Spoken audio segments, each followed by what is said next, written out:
Hello student, I am Azhar sir and once again you all welcome the wonderful session of the Core Biology Institute। आप सभी लोगों का बहुत स्वागत करता हूं और आशा करता हूं कि आप सभी लोग बहुत अच्छे होंगे और हेल्दी होंगे। Dear student, in our previous lecture we study about the reproduction in flowering plant। जैसा कि आप सभी को मालूम है कि क्लास 10th का चैप्टर नंबर 3 चल रहा है अभी करंट में, हाउ डू ऑर्गेनिज्म रिप्रोड्यूस।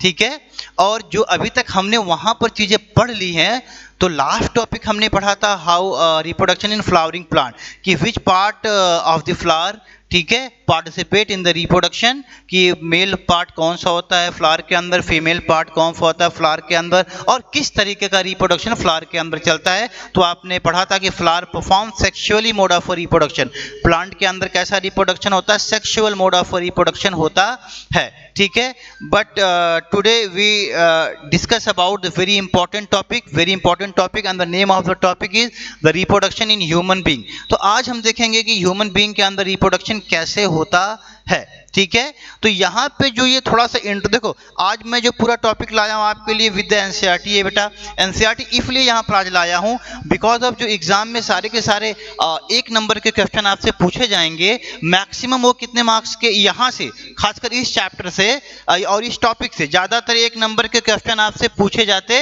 हैं। समझ में आ रहा है? तो आइए स्टार्ट करते हैं। रिप्रोडक्शन इन ह्यूमन बीइंग के अंदर देखिए क्या लिखा है, सो फॉर वी, अच्छा चलिए इसको मैं आपको ऐसे समझा देता हूं कि ये कहना क्या चाहता है बेटा।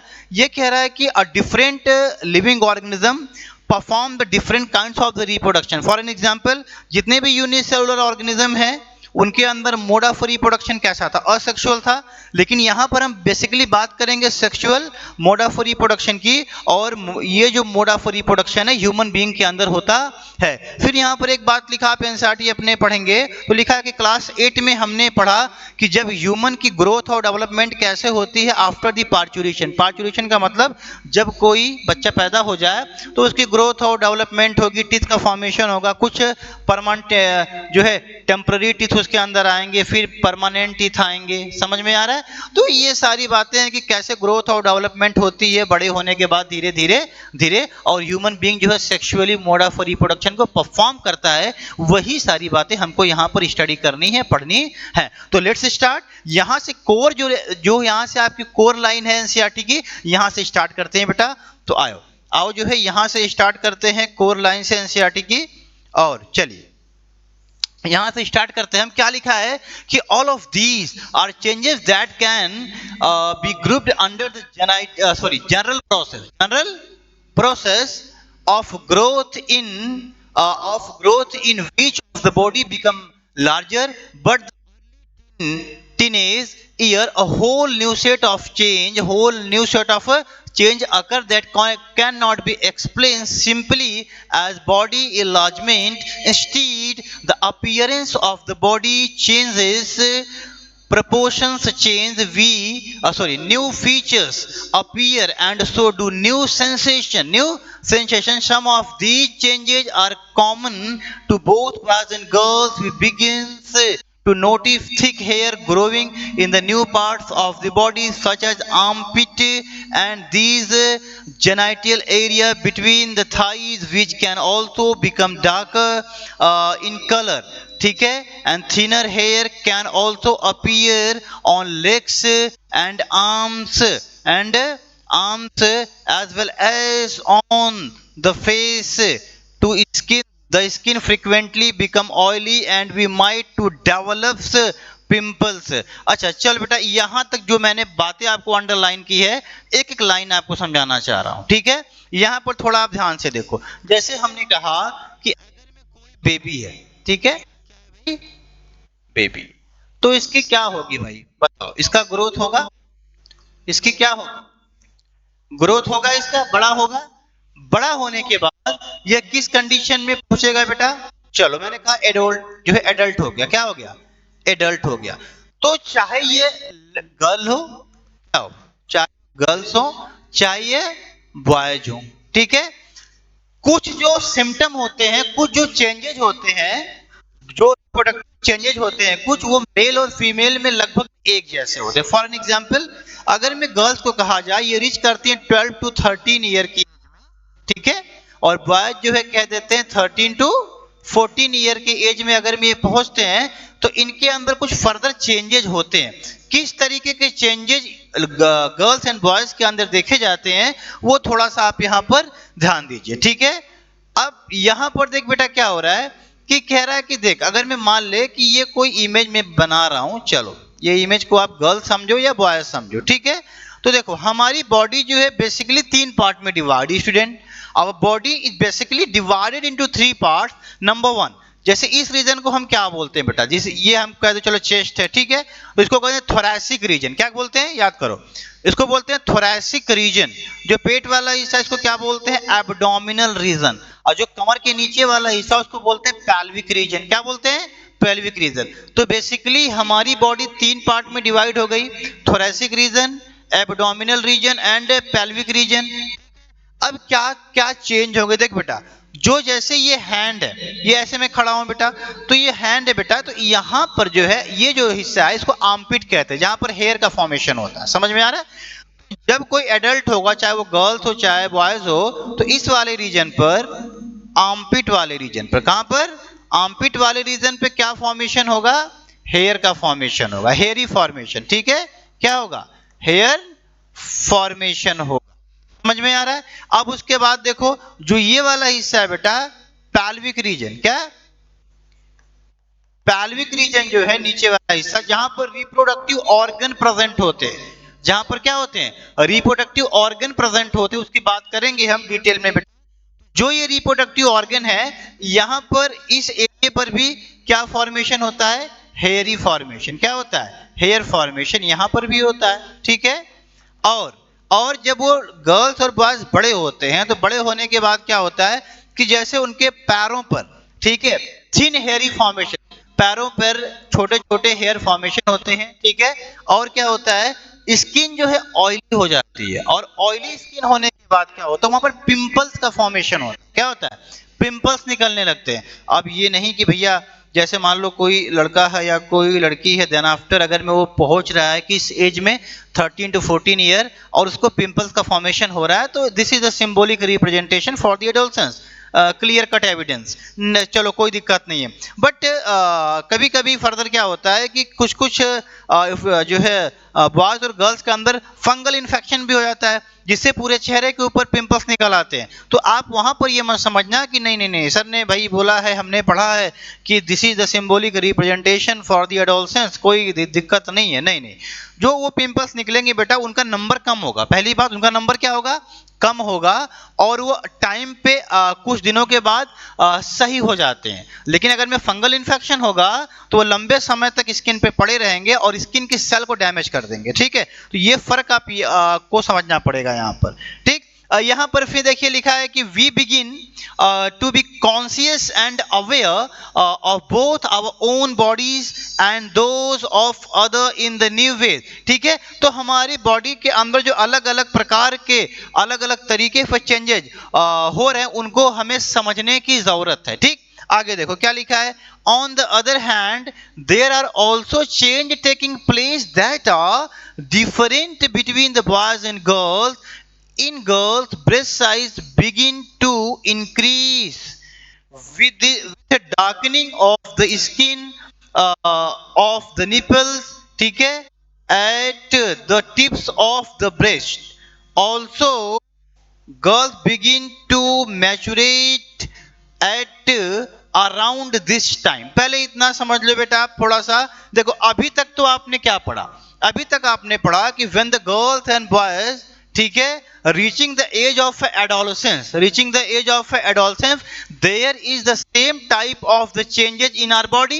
Suppose that the armpit have there is the hairy formation and the pelvic region have also there is the hairy formation. दोनों जगह हेयर का फॉर्मेशन होगा, चाहे वो गर्ल्स हो चाहे बॉयज हो। बट यहाँ की जो एनसीईआरटी का जो पूरा सेंटेंस कह रहा है, वो कह रहा है कि when the गर्ल्स को हम बॉयज से कैसे अलग कर सकते हैं, कुछ अलग प्रकार के चेंजेस होंगे गर्ल्स के अंदर।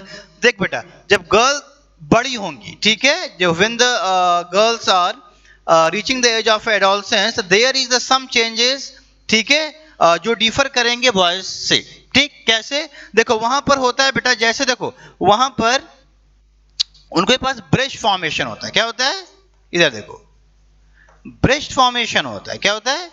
ब्रेस्ट फॉर्मेशन होता है, ठीक है। और जो ब्रेस्ट ये फॉर्मेशन होता है, ठीक है, breast formation due to fatty tissue, due to fatty tissue, ठीक है। फैटी टिश्यू की वजह से क्या हो जाता है? ब्रेस्ट का फॉर्मेशन हो जाता है, ठीक। तो इसको आप समझ लो, अगर में क्या है, ये ब्रेस्ट है, फैटी टिश्यू की वजह से ब्रेस्ट का फॉर्मेशन हो गया, और ब्रेस्ट के ऊपर यहां पर एक स्ट्रक्चर का फॉर्मेशन होता है जिसको कहते हैं क्या? निपल्स। क्या कहते हैं? इसको कह देते हैं निपल्स कह देते हैं। और जो उसके साइड वाला एरिया है वो डार्कर एरिया, वो क्या है बेटा? डार्क एरिया है, ठीक है। क्या है? डार्क एरिया है, जिसको हम क्या कहते हैं? एरियोला। क्या कहते हैं उसको? जो ये डार्कर एरिया है ना, इसको क्या कहते हैं हम? एरियोला। क्या कहते हैं? एरियोला। तो क्या यह फीचर मेल को फीमेल से अलग नहीं कर रहा है? बिल्कुल कर रहा है भाई, ठीक है। क्योंकि मेल के अंदर जो है चेस्ट होता है, और फीमेल के अंदर जो यहां पर जब ब्रेस्ट का फॉर्मेशन होगा, तो ये ब्रेस्ट का फॉर्मेशन फीमेल के अंदर कैसे हुआ? Due to the fatty tissue. और फैटी टिश्यू के ऊपर यहां पर एक स्ट्रक्चर बनेगा जिसका नाम है निपल। और निपल कैसा होगा? डार्क कलर का होगा। और इस कलर को, इस पूरे कलर वाले रीजन को हम कहते हैं एरियोला। क्या कह देते हैं? एरियोला। ये फीमेल के अंदर हो गया। अब आ जाओ, यहां पर लिखा है कि boys begin to have new thick hair growth on the face and their voice begins to crack, ठीक है। further the penis occasionally begin to become enlarged and erect either than daydream or night। अब बेटा कह रहा है कि जो boys होते हैं, बॉयज के अंदर किस तरीके के अलग प्रकार के चेंजेस होते हैं? देखिए, जैसे लड़कों के अंदर जो है, यहां पर जो है फीमेल्स के अंदर, गर्ल्स के अंदर ब्रेस्ट का फॉर्मेशन हुआ, लड़कों के अंदर हेयरी फॉर्मेशन होगा, दाढ़ी और मूछ का आना, ठीक है। जैसे देखो, दाढ़ी और मूछ जब आएगी बेटा तो क्या होगा? ये सिंबॉलिक रिप्रेजेंटेशन है एडोलसेंस का, जो कि ये पूरा का पूरा फीचर बॉयज को गर्ल्स से क्या कर रहा है? अलग कर रहा है। क्योंकि फीमेल्स के अंदर दाढ़ी और मूछों का फॉर्मेशन नहीं होता, वो कहां पर आता है? केवल मेल के अंदर आता है। अब ये मैं कहना कि सर कभी कभी फीमेल्स के अंदर भी दाढ़ी और मूछ का फॉर्मेशन होता है, हमने देखा है। There is the hormonal imbalance. वहां पर क्या होता है? हार्मोनल इम्बैलेंस की वजह से ऐसा होता है। This is the rare case, उसकी बात नहीं करेंगे, वो एक्सेप्शन में आ जाएगा। लेकिन नॉर्मल अगर में हम बात करें कि in the male there is no formation of the दाढ़ी एंड मूछ, ऐसा कह रहे हैं। चल भाई, ठीक है। अब यहां पर लड़कों के बारे में एक बात और कहा गया, face and their voice begin crack. लड़कों की आवाज फट जाती है ना? आवाज जिसे कहते हैं पिच। जैसे कहते हैं ना, जब लड़का बड़ा होता है तो बड़े होने का उनकी आवाज में भारीपन आ जाता है। तो भारीपन का मतलब, अगर मैं उनसे कहीं गाना गाने के लिए कह दो और 10 लोग उसको जो है सुनने के लिए बैठ जाओ, लड़का बड़ा हो गया और जो है गाना गा रहा है और 10 लोग जो है सुनने के लिए क्या हो गए? बैठ गए। हमको लगता है कि 10 में फिर 9 तो बेहोशी हो जाएंगे। नहीं, ऐसा नहीं है कुछ। बस कहने का मतलब ये है कि जब लड़के बड़े होते हैं तो उनकी आवाज क्या होती है? बहुत फटी बांस जैसी हो जाती है, फट जाती है, ठीक है। उसी को क्या एनसीईआरटी कहती है? Begin to crack. अब ऐसा नहीं कि सारे लड़कों की आवाज अच्छी नहीं होती, अलग अलग देखो, अच्छे अच्छे मेल सिंगर भी हैं। तो मेल सिंगर की आवाज क्या फटी बांस जैसी थोड़ी ना? हाँ, हम लोगों की जरूर है। तो जो आवाज फट जाती है, आवाज में भारीपन, लड़कों की आवाज मोटी हो जाती है। और लड़कियों की जो पिच का मतलब होता है साउंड, जो लड़कियों की पिच होती है वो बहुत पतली होती है, ठीक है। और लड़कों की आवाज में भारीपन होता है। ये भी एक तरीके का सिंबॉलिक चेंज है, ठीक है। फर्दर जो है यहाँ पर देखो लिखा पेनिस में इरेक्शन होगा। जब लड़के बड़े होते हैं तो जो रिप्रोडक्टिव ऑर्गन उनका है पेनिस, ठीक है। पेनिस के अंदर इरेक्शन होना। इरेक्शन का मतलब होता है, देखिए यहाँ पर लिखा है इरेक्ट होना। इरेक्शन का मतलब होता है पेनिस का अपनी साइज से बड़ा हो जाना। पेनिस का अपनी साइज से क्या हो जाना? बड़ा हो जाना, उसी को इरेक्शन कहते हैं। आइदर इन डे ड्रीम और नाइट। कभी कभी वो, अगर में कभी कभी आदमी सो रहा है, चाहे वो दिन हो चाहे रात हो, तो कुछ ऐसे ड्रास्टिक चेंज होते हैं, कुछ ऐसे ड्रीम आते हैं उनको, कुछ ऐसे सपने आते हैं ड्यू टू द हार्मोन। उसकी बात आगे करेंगे। ड्यू टू द हार्मोन, जब बॉडी में हार्मोन का सिक्रीशन होने लगता है, ठीक है। आपको पढ़ाऊंगा मैं मेल सेक्स हार्मोन क्या होता है, फीमेल सेक्स हार्मोन क्या होता है।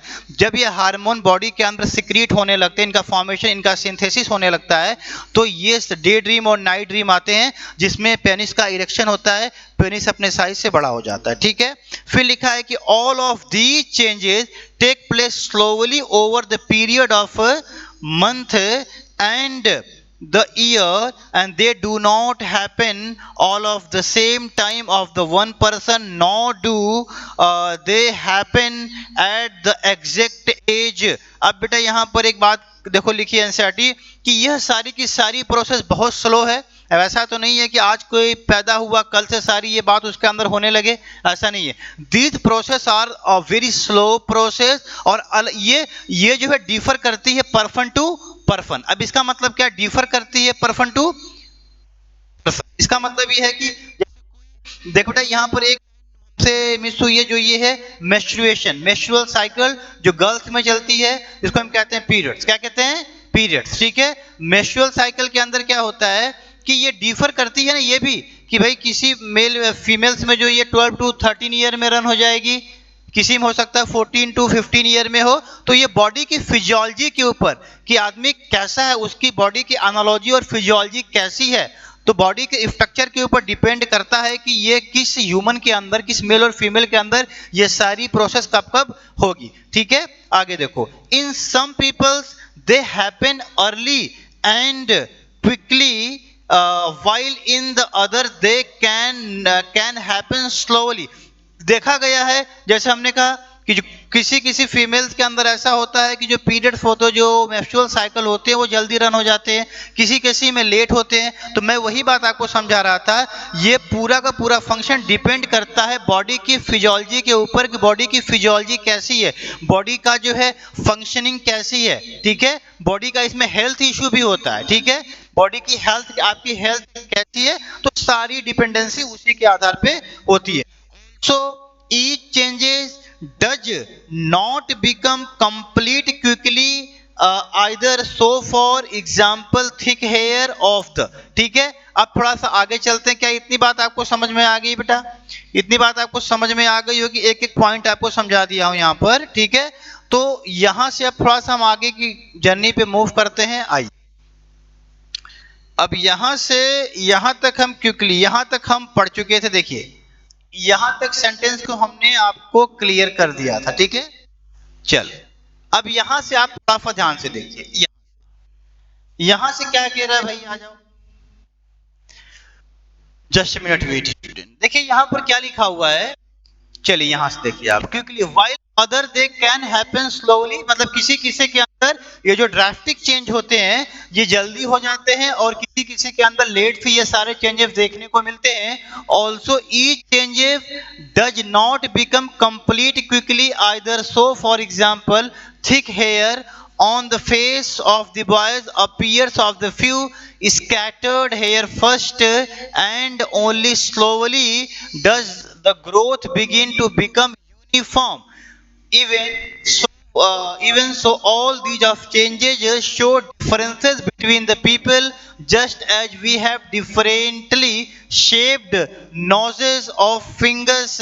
ठीक है, जैसे कह रहा है कि ये जो सारे ड्रास्टिक चेंज मेल के अंदर होते हैं या फीमेल के अंदर होते हैं, ये स्लो प्रोसेस होते हैं, पहली बात। ठीक है, और ये सारे changes person to person differ करते हैं। मतलब ऐसा नहीं कि एक दो अगर में 14 ईयर के बॉयज हैं तो दोनों के अंदर जो है जो ये सारे के सारे रिप्रोडक्टिव चेंज हो रहे हैं वो एक ही जैसे होंगे, नहीं।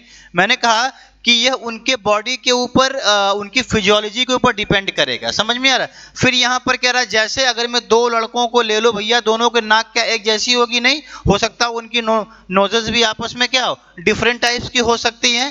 ठीक है, आगे देखो लिखा है कि so also we have different patterns of the hair growth और size and shape of the breast of penis. मतलब अलग अलग, जैसे हमने कहा कि ये मेल है, ठीक है, ये मेल है, तो ये एक मेल ये है। ठीक, दोनों मेल अगर में हम बात करें, ये भी 14 ईयर का है, ठीक है, ये भी मेल कितने साल का है भाई? 14 ईयर का है। तो दोनों के अंदर चेंजेस क्या एक प्रकार के हो सकते हैं? नहीं हो सकते। मैंने बोला ना, due to the body physiology, जो बॉडी की फिजियोलॉजी है वो डिपेंड करेगी कि पेनिस का साइज कैसा है, ब्रेस्ट का साइज कैसा है, फीमेल के अंदर, मेल के अंदर पेनिस का साइज कैसा है। यह मेल की फिजियोलॉजी और हार्मोन के ऊपर डिपेंड करता है। हार्मोन के बारे में आगे पढ़ेंगे बेटा। ठीक, फिर लिखा है कि all changes are aspect of the sexual maturation of body. और बेटा जब ये चेंज होंगे, ठीक है, तो ये जो चेंज होते हैं, जो रिप्रोडक्टिव चेंज होते हैं, जो सारे के सारे कैसे, जो सारे के सारे रिप्रोडक्टिव चेंज होते हैं, क्या होते हैं, रिप्रोडक्टिव चेंज होते हैं, ठीक है, वो शो करते हैं, क्या शो करते हैं, शो क्या बेटा, मैच्योरेशन, क्या शो करते हैं, मैच्योरेशन की बॉय और गर्ल मैच्योर हो रहे हैं, क्या हो रहे हैं, मैच्योर हैं, उनकी बॉडी क्या हो रही है, मैच्योर हो रही है। अगर सारे चेंज मेल और फीमेल के अंदर दिखते हैं तो अगला देखो, why does the body show sexually maturation at this age. अब बेटा यहां जो है एनसीईआरटी ने आपसे किया है, why does the body show sexual maturation at this stage, at this, इस अवस्था में आने के बाद जो बॉडी होती है वह जो है क्या करती है, sexual maturation. Why does the body show sexual maturation at this age, ठीक है। अब देखो जैसे हमने कहा कि बेटा ये मेल है, क्या है, देख ये मेल है प्लस ये क्या है, फीमेल। तो यहां से क्वेश्चन का आंसर ले लो, why does the body show sexual maturation at this stage, इस एज में आने के बाद बॉडी सेक्सुअली मैच्योरेशन को क्यों शो करती है, बिकॉज ऑफ, यहां पर देखो क्या होगा बेटा, ग्रोथ हो चुकी है, क्या हो चुकी है, ग्रोथ हो चुकी है, क्या ग्रोथ हो चुकी है, क्या बेटा, और की ऑर्गन्स की क्या हो चुकी है, ग्रोथ हो चुकी है। जैसे अगर में हमने कहा ऑर्गन्स में हमने कहा पेनिस की ग्रोथ हो चुकी है, ठीक है। हार्मोन क्या हो रहा है बेटा, हार्मोन का फॉर्मेशन होने लगा है, क्या होने लगा है, हार्मोन का फॉर्मेशन हो रहा है और जो है होने लगा है। यहाँ फीमेल के अंदर भी क्या हो चुकी है, ग्रोथ हो चुकी है, ठीक है। यहाँ पर जो है जैसे ब्रेस्ट का फॉर्मेशन हो चुका है, ठीक है, और यहाँ पर भी क्या हो चुका है, हार्मोन का फॉर्मेशन होने चुका है, ठीक है। तो जैसे कि मेल के अंदर कौन सा हार्मोन इसके लिए रिस्पॉन्सिबल होगा, ठीक है, तो मेल यहां पर मैं अभी उसको आगे हम पढ़ाएंगे, तो जो मेल सेक्स हार्मोन होता है, मेल सेक्स हार्मोन होता है, ठीक है, वो क्या होता है, टेस्टोस्टेरॉन होता है, क्या होता है, टेस्टोस्टेरॉन, ये हार्मोन है जो कि ये इसके लिए क्या है बेटा, रिस्पॉन्सिबल है, ठीक है। फीमेल का जो सेक्स हार्मोन है उसका नाम लिख लीजिए आप, प्रोजेस्टेरॉन है, प्रोजेस्टेरॉन है, ठीक है, एस्ट्रोजन है, एस्ट्रोजन है, ठीक है, और एक क्या है, रिलैक्सिन है। ये तीन हार्मोन आप यहां पर लिख लेंगे, फिलहाल में आगे हम उसको पढ़ाएंगे। तो जो यहां पर आपसे क्वेश्चन पूछा था कि why does the body show sexually maturation at this stage, because of कि यहां पर सारे सेक्सुअली जो है ऑर्गन्स का जो है ग्रोथ हो चुका है, हार्मोन का सिक्रीशन होने लगा है, हार्मोन की सिंथेसिस होने लगी है, इस वजह से ऐसा है, ठीक। आइए, we have talked about the need of the specialized cell type of the multicellular bodies to carry out specialized function, the creation of the germ cell,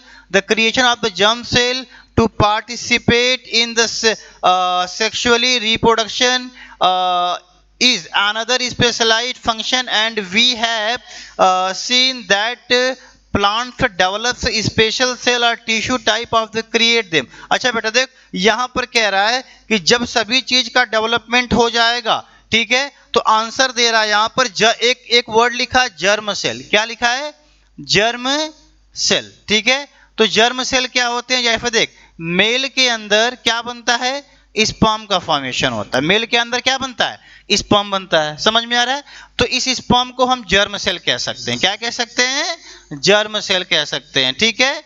तो यहां पर और यही सारी चीजें डिपेंड करती हैं किसके ऊपर, why does the body show sexually maturation, body sexually maturation के लिए इस अवस्था में तैयार क्यों है, बिकॉज ऑफ कि बॉडी का ग्रोथ और डेवलपमेंट हो चुका है, बॉडी के अंदर जो है जर्म सेल का फॉर्मेशन होने लगा, स्पर्म और ओवा, मेल के अंदर स्पर्म का फॉर्मेशन होने लगा और फीमेल के अंदर ओवा का फॉर्मेशन, एग का फॉर्मेशन होने लगा है, इसी के लिए ये सारी चीजें वहां पर रिस्पॉन्सिबल हैं। फिर देखो लिखा है कि humans beings also develops special tissue for this purpose. However, while the body of the individual organism to growing to its adult size, the resources of the body are mainly directed achieving to this growth, while that is happening, the maturation of the reproductive tissue is not likely to be a major priority. Thus, as the rate of the general body growth begins to slow down, a reproductive tissue begin to mature. This period during the adolescence is called puberty.